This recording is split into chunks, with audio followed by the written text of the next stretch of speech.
Chicago Bears quarterback Justin Fields might be on the move, and we're hearing all about it here in Indianapolis at the NFL Combine. We got all that and much more for you on this bonus Combine edition of Locked On NFL.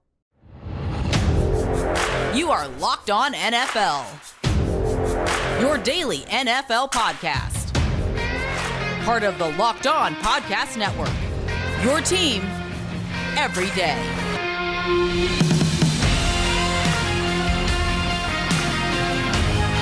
What's going on, everybody? Welcome into another episode of Locked On NFL. We very much appreciate you being here with us. Of course, it is a bonus episode for you here today as we stand here at the NFL Combine in Indianapolis. David Harrison here at dharrison82 on your favorite social media. Myself, Ross Jackson at Ross Jackson Nolan. We appreciate you being here with us. We're going to be taking a look at some tag candidates and all the news that's going on around all that. We're also going to be taking a look at a couple of other busy weeks for some of the big top prospects around the NFL draft, some meetings, things like that are going on. But we're going to lead all of this off with a quick look at Justin Fields, who sounds like he could be on the move out of Chicago. We're going to be joined by Lauren Cox here in a little bit to help break that down as well. We appreciate you very much for making us your first listen of the day every day here on the Locked On Podcast Network, your team every day, and of course for being here as in every day. Today's episode of Locked On NFL brought to you by our friends at FanDuel. It is just the best time to get involved in everything going on with FanDuel. And right now it's even better for new customers who get $150 in bonus bets if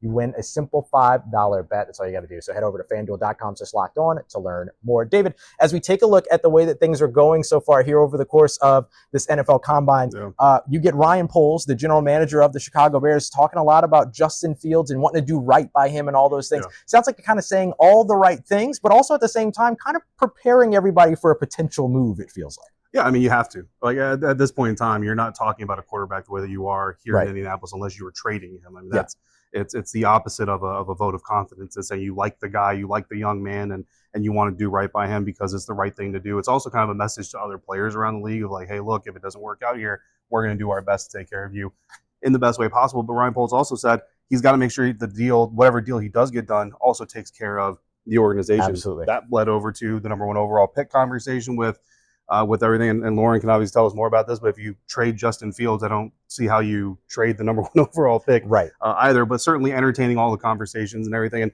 you like hearing that he wants to take care of Justin Fields, but at the same time, we also know this is a business. And the bottom line is the Chicago Bears are going to do what is best for the Chicago Bears before they do what's best for Justin Fields. So if you're trading Justin Fields to a team that's automatically going to be a Super Bowl contender for a late second-round pick or a team that's at the bottom of the league, like Washington Commanders, for an early second-round pick, you're going to send him to D.C., and you're going to say, good luck to you, Justin. And you're going to say, yeah, Dan Quinn's a great coach. Cliff Kingsbury is great for Justin, and that's the best situation for him. But really, it's the best situation for Chicago. Yeah, absolutely. It feels like it's kind of the NFL's Kevin Garnett, anything is possible season right now, to where you want to keep everything open. Here to help us break down a little bit more on Justin Fields is Locked On Bears host Lauren Cox. When it comes down to the Justin Fields news and the way that all of this could potentially break down, like what is your sort of temperature on all of this? What are your expectations of what the Bears might do here? Yeah, it's been interesting because like we were in the same situation last season at the Combine where the Bears had Justin Fields and the number one overall pick and some really good quarterbacks at the top of the draft. And last year it was like, well, we really like Justin and we got to be blown away by one of these quarterbacks and move on. And this year,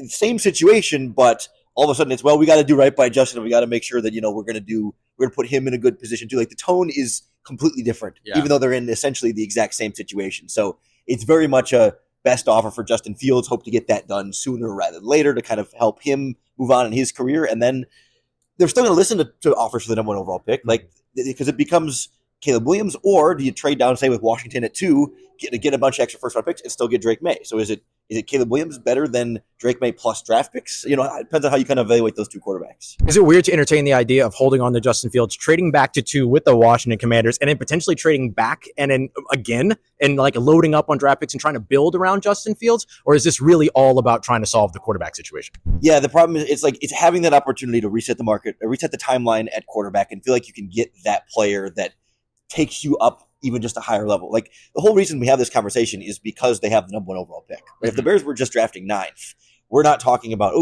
are they going to try and get Caleb Williams or Drae Maye or Jaden Daniels? Like maybe the quarterback is in the conversation as like someone to be Fields' backup and to develop, but there wouldn't be this conversation about moving on from him and changing at the quarterback position. It's purely the opportunity to go to that next level, that higher quarterback tier, that it's too hard for them to pass that up. It's going to be a lot of fun to watch, and it's going to be the best place to keep up with all of it is going to be over, of course, with Locked On Bears and Lauren Cox. Lauren, thank you so much, man, for the insight. We really appreciate it. So as we look at all that and just kind of hearing Lauren break all that down, David, like what comes to mind to you? Because I think that obviously there's some things that are similar to where they are this year, but this time you're talking about a generational quarterback, quote unquote. Yeah. Bryce Young didn't get that same type of kind of hype, if you will. Right. And he also didn't have the same kind of support as far as the team that was taking him in there, right? I think that whoever the Chicago Bears are bringing in, I think you have a better defense than what Carolina has. No offense to Brian Burns, because I think he's one of the best in the league. Then you look at the offense as well. I think you just have a better situation on offense than what Bryce Young walked into. Mm-hmm. I mean, for starters, you have DJ Moore, and you're not trading him away to draft capital, so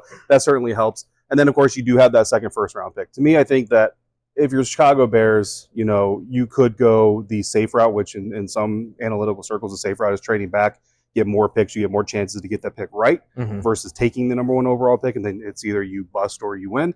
But I think that if you're the Chicago Bears, this is where the conversation of you're not picking number one every year, even though you are in back-to-back years. Take advantage of that and take the quarterback that you think is the best in this class. Yeah, it's really interesting because there's kind of two sides to this for me as I watch it.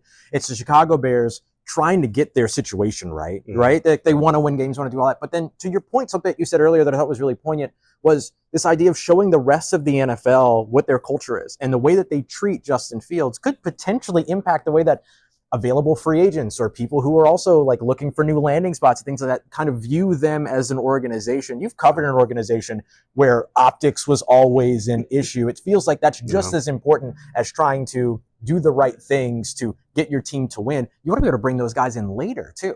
Yeah, no, absolutely. You absolutely do. And you want to build that culture, as we like to say, and of support. I've talked to several Commanders players who to kind of tap into that whole situation that, they understand the situation going on around the team and they focus on what they can focus on. But you want a player to be able to look across the franchise holistically, look at the stadium, look at the fans, look at everything and be proud of it versus saying, well, my position coach is really great. Yeah, absolutely. Coming up next, we're going to be taking a look at a lot more. We've got big news that's circling around with some of the potential franchise tags around the league, including one with the Kansas City Chiefs trying to maintain what was the best defense that Patrick Mahomes has really ever played with. So we're going to get to that and much more as we continue on with today's episode of Locked On NFL here live from the NFL Combine as part of Locked On Podcast Network, your team every day. All right, everybody, we're doing that here live in Indianapolis thanks to our friends over at FanDuel, who doesn't want you to score touchdowns because the NFL season is over, but they want you to get buckets with your first bet over on FanDuel, America's #1 sportsbook. Right now, new customers, you can get $150 in bonus bets with any winning $5 bet. That's $150 if your $5 bet wins. If you're into the NBA, the Boston Celtics are currently the favorites out of the Eastern Conference. Ooh. The Denver Nuggets, I thought you were going to correct me. I was like, wait, did I get that wrong? No. The Denver Nuggets are favored out of the Western Conference. The Celtics are the overall odds favorite to win the entire thing. If you're looking only at football, the San Francisco 49ers are current favorites to win Super Bowl 59 in New Orleans. New Orleans, yeah, that's my hometown. The Kansas City Chiefs are the AFC favorite to come back to the Super Bowl and potentially win a third straight with head coach Andy Reid. You can bet on all the NFL futures. You can bet on your NBA players, your NBA teams, anything with quick bets, live same-game parlays, exclusive props, and more. Just go to FanDuel.com/lockedon and shoot your shot. FanDuel, official sportsbook partner of the NBA. This episode of Locked On NFL is also brought to you by BetterHelp. This show is sponsored by BetterHelp. What's the first thing that you would do if you had an extra hour in your day? Ross Jackson might take a nap. Lauren Cox might grow a foot taller. I would probably watch a little bit more film and not understand it. A lot of us spend our life wishing we had more time. The question is, what is that time for? If time was unlimited, how would you use it? The best way to squeeze that special thing into your schedule is to know what's important and to make it a priority. Therapy can help you find out what matters to you and figure out ways to do more of that. If you're thinking of starting therapy, give BetterHelp a try. It's entirely online, designed to be convenient, flexible, and suited to your schedule. Just fill out a brief questionnaire. You get matched with a licensed therapist, and if you need to change, you can do so with no additional charge. Learn how to make time for you to be happy with BetterHelp. Visit BetterHelp.com/lockedon today to get 10% off your first month. That's BetterHelp, HELP.com/lockedon. All right, everybody, continuing on with this episode of Locked On NFL here in Indianapolis. We're standing in the Indiana Convention Center during the NFL Combine, bringing you all of the news, notes, rumors, everything that we're hearing. We're going to have our usual standard shows every single day. Look out for Tyler and Alex in the morning, and then we'll also be here with you with bonus episodes each day as well. Keep you up to date with everything going on here at the Combine. We were talking about the quarterback situation for the Chicago Bears, what it could mean for Justin Fields, all of that. But there's a lot more going on, too, with these franchise tags and the potential for teams to slap that tag on, keep that player for another year. We know sometimes it can be tumultuous when those things happen, but we've heard a couple of names here in Indianapolis that have been there. So we're going to be breaking all of that down as well. Look, if you want to keep up with more going on around the NFL Combine, the Locked On Sports Today 24/7 YouTube stream is the best way to do it. The first of its kind, be a part of history. Go and subscribe to the Locked On Sports Today YouTube feed so you get all of our fantastic shows, including Commanders, Bears with Lauren Cox, and much more. Oh, wait, Saints. I'm doing that too. And much more going on here at the NFL Combine on Locked On Sports Today, 24/7 national sports stream. So we've heard Michael Pittman, the wide receiver for the Indianapolis Colts. We've heard another wide receiver in Cincinnati, Tee Higgins, potentially getting the salary cap or the franchise tag. The one that I'm most interested in, though, is L'Jarius Snead, the cornerback for the Kansas City Chiefs. Kansas City gearing up for what would be the first ever three-peat in NFL history. And one of the reasons why they were able to get that done in a year that was effectively down, on offense for the Kansas City Chiefs was because of their defense. How important is keeping L'Jarius Snead a top-ranked corner at this point on that defense? I think it's really interesting because going back to when the Tampa Bay Buccaneers defeated the Kansas City Chiefs in the Super Bowl. Good reminder. There was no doubt that L'Jarius Snead was a solid player, right? But a lot of the talk on the Locked On Bucs podcast at the time, leading up to that matchup, was how were the Tampa Bay Buccaneers going to take advantage of some of what L'Jarius Snead was doing and not doing necessarily so well. So to see him kind of, I don't want to say grow because he's always been, I think, very good, but to become arguably the best in the league, it's one of those things where you always talk about you need the passer, you need the playmaker, the pass protection, the pass rush, the pass defense. Which order? Right, I think passer is always number one in most people's minds, but then after that, it's kind of just kind of a flavor of the month type of thing and how you view it. And when we look at the Kansas City Chiefs, I don't think you can look at them and say, "Man, their pass rush is better than anybody's pass rush in the NFL." Man, their pass defense is better than anybody's pass defense in the NFL. But when you put it all together with Coach Spags, they did a really good job, a very underrated job, I think, in large part. And it's really one of those things where they have the right amount of balance at each level and in the coaching staff. So you need to maintain that, and that makes him more important, more valuable than just being a Darrelle Revis type of cornerback. Yeah, the idea of the premier positions in the NFL, quarterback, left tackle, if you're a blind side, is over on that side. If you're, the Miami Dolphins, maybe right tackle gets weighted a little bit more heavily with the left-handed quarterback. But then, as you mentioned, everything after that is your pass rusher, your cornerback, your wide receivers. What is it that helps you helps you be able to take advantage of the passing game? And one franchise we've seen kind of not necessarily put as much attention on the offensive line as maybe we would have liked to see them do in the past. And that, of course, is the Cincinnati Bengals. They got the quarterback. He's been dealing with some injuries here recently. They didn't really fully invest in the offensive line the way that you don't think they have the quarterback. No, I think they have the quarterback. Just he's usually on the sideline. Just got to keep him on the field. Absolutely. And then the other piece is, do you have the offensive line? And we watched them skip that so that they could go and get Jamar Chase it was a big Nephi Sewell, Jamar Chase debate that year in the draft. So now that they're sort of looking at an opportunity here going into what is a fantastic offensive tackle class, first of all, like second round guys that could be top 2, top 3 guys in previous years' drafts, this feels like the right time if you're the Cincinnati Bengals to slap that franchise tag on a Tee Higgins, keep your passing game together, and then maybe build that offensive line. Is that kind of, am I wrong in that and thinking that that's the way to go, or does that make sense? I think it makes a lot of sense. I mean, we would love to say, and we do this every free agent year, and every time there's a big name candidate, you look at Mike Evans and potentially he's going to hit the market as a wide receiver. And you look at the 10 straight 1,000-yard seasons, only Jerry Rice has ever done that, and the records and all that stuff. But the truth of the matter is, and I love Mike Evans, I'm a big Mike Evans fan, if he goes to the wrong place, he'll be lucky to get 800 yards. Yeah. You know what I mean? And that's just the truth of the matter. And it's not necessarily about Mike Evans' talent as much as it is the fit. So when you have fits, when you have pieces that work together and they work together well, you absolutely need to do everything you can for the sake of your franchise to keep them together. So Tee Higgins is more successful with Joe Burrow. Joe is more successful with T. So that combination works along with Jamar and everything else that they have. And like you said, this is the perfect opportunity, understanding what you know about your team, what you think about about your team. When you got weapons, you have an effective passing game. You think you may have some potential on the offensive line, but you don't know that you have potential on the offensive line. You know there's potential on the offensive line here. So go get that potential, keep what you know in place, and roll forward with it and hope that I don't know who your tackle is going to be, but whoever it is, hope that they pan out. Maybe you go get 2 or 3 of them. I mean, we saw, we've seen teams go multiple position groups back to back in other years, and usually you get at least one of those guys to be serviceable, if not great. If you get 2 serviceable guys, even better. Yeah, real opportunity there to continue to build that offensive line, figure out what that offense is. And you have a similar situation going down over in Indianapolis. Mm-hmm. The Indianapolis Colts have a long-running tradition of being very good on the offensive line, but you've got some of those aging pieces and things like that over the course of the past couple of years that might have changed that perception a little bit. But now you also have this super hyper-athletic quarterback that you're trying to get back out on the field in Anthony Richardson, who didn't get to take full advantage of his rookie season, but boy, it sure looks like he's going to be really, really good in the NFL with those tools. Michael Pittman is another one of those guys that could potentially hit the market, but sounds like the Indianapolis Colts are interested in using the franchise tag on their star wide receiver there. It feels like that's another space where keep the wide receiver and build up the offensive line. You've got Jonathan Taylor in the backfield as your running back. All of a sudden, you're putting together a really, really competent, really, really successful offense if you can keep the quarterback healthy and safe. Right. And if you can make the player happen, right? This is where we go back to the Chicago Bears and what they're trying to do, take care of Michael Pittman or take care of Justin Fields. Mm-hmm. You hope that the franchise tag situation here with Michael Pittman Jr. isn't well, hey, we can do this, so we're just going to lock you down for another year, like it or not. Take it or leave it, because eventually he's going to leave it. Like, Washington did that with Kirk Cousins years ago, and he eventually left. And Minnesota, I guess, has been happier for it. I don't know. You have to ask Luke Braun.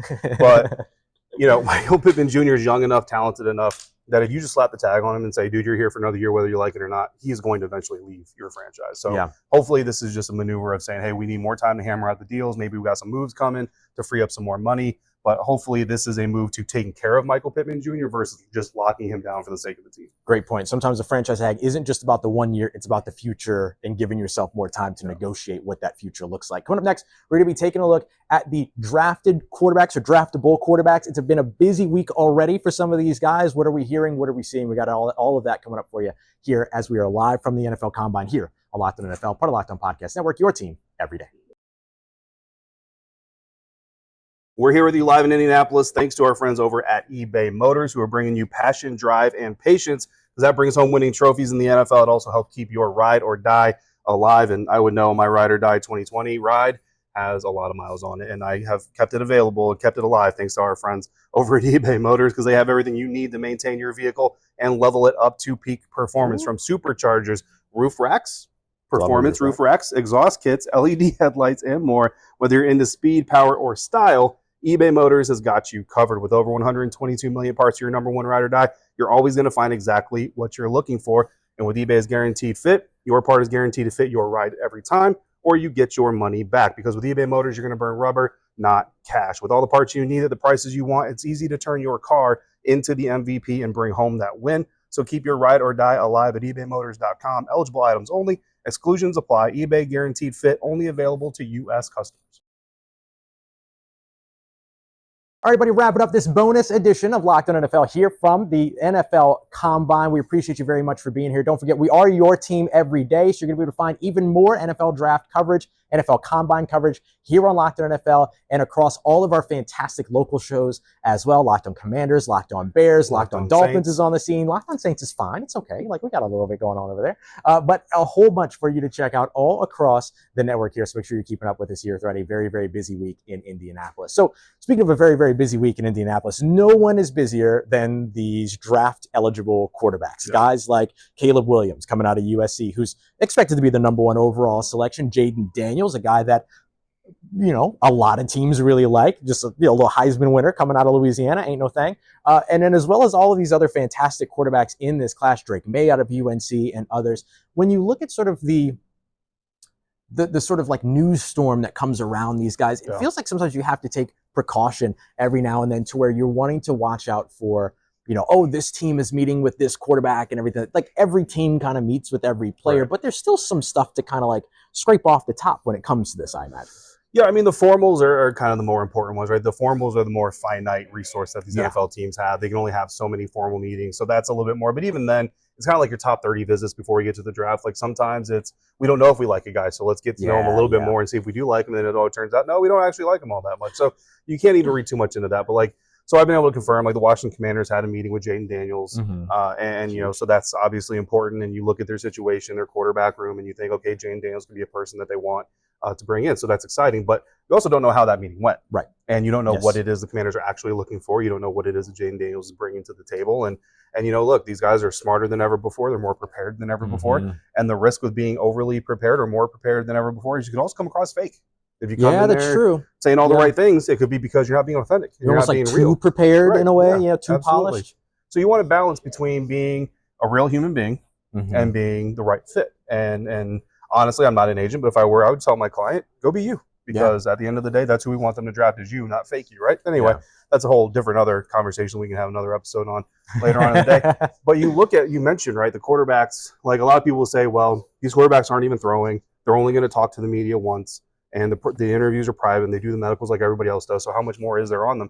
But you understand the different minutia of what happens with these two position groups. Tommy Eichenberg, linebacker out of Ohio State, just today was having his interview with the media. There were some college reporters there asking him about the Ohio State-Michigan rivalry and the fact that Tommy Eichenberg's Ohio State team never beat Michigan Wolverines. And that's a painful thing for him. And they kept pressing. They kept asking him more and more questions. How did this feel? How did that game feel? What happened in this play? And Tommy kind of took a beat and he said, you guys, man, I'm trying not to say something stupid. As a linebacker, most of us look at that and it's like, hot-headed linebacker, you know what I mean? Got a little bit annoyed by the media. A quarterback does that. That could be a different situation. That's an entirely different one, these quarterbacks, from walking to the podium, walking off the podium, walking to the CBS stage to talk to Chris Sims or whatever network that's for, they're getting evaluated on every single thing they do. The way they eat their sandwich in the break room is being evaluated. So these linebackers, these quarterbacks have a lot of pressure on them, which is part of the reason that everybody is here. But also I think part of the reason why maybe they're not throwing. Take away the unnecessary pressure, because every coach and GM will tell you this is about the medicals and the interviews, not about the throws. We'll see those at pro days. We see them on tape already.